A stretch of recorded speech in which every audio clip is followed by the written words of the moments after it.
down towards your hips. So you're going to pull them down as you tense up the abdominals.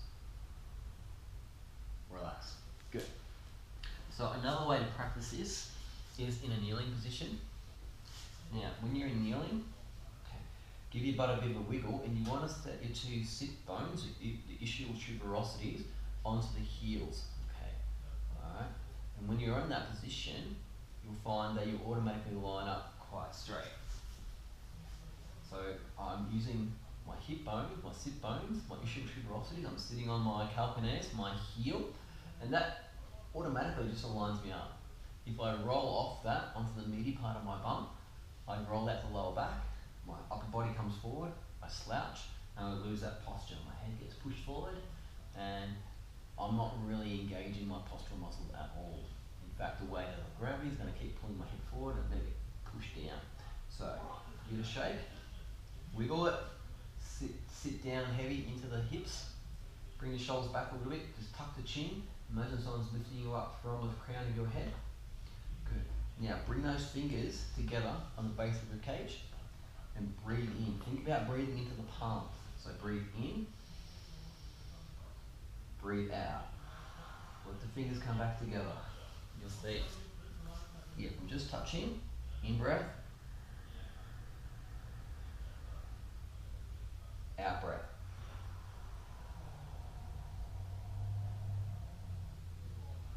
Good. So when I'm breathing in, the dome of my diaphragm is going to come down this way. Okay. So it's going to come down and it's going to push my stomach contents out. So you're going to get a bit of a rounded belly. Absolutely normal. We want that. Don't try to hold your tummy in with the in breath. Okay. You're working against your own body. So breathe in. Start from the lower part of the ribcage first. In.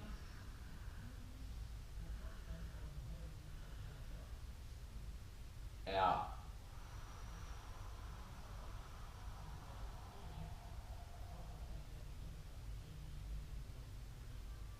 Relax.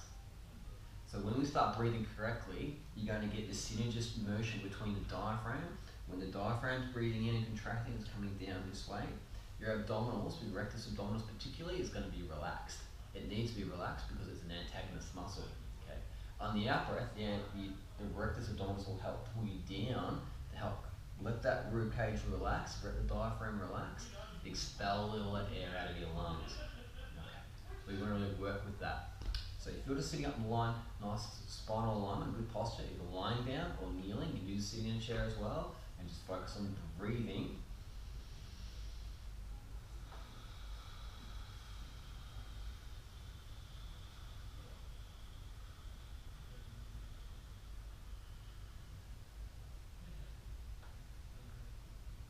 You're going to train your abdominals to fire up naturally. And we want this because every exercise we do, we're using our breath to inhale and exhale, and that affects how the pelvis, the abdominals, and the diaphragm all work together. So if you're breathing in the wrong sequence at the wrong time, you're not going to be able to activate the muscles that you want to get activated as well. Okay. So this is an exercise that we spend a lot of time on early stages, particularly when we're raping somebody. In terms of sets and reps, what I recommend is you do as many as you need to do so you can feel the connection between the breath and the abdomen. So usually around about 3 to 5, you can start to dial into it. If this is a totally new experience for you, it might take you a lot more practice to kind of get that connection between the muscles and the brain, and you can absolutely get that happening. All right. Visualization, thinking about what you're doing, helps. It absolutely helps. So if you even just sit there and just breathe comfortably and think about each time I breathe out, I'm pulling that belly button in and I'm bracing my belly, that will help. Okay. Have a play with it. So here you go. If you've got any questions, please.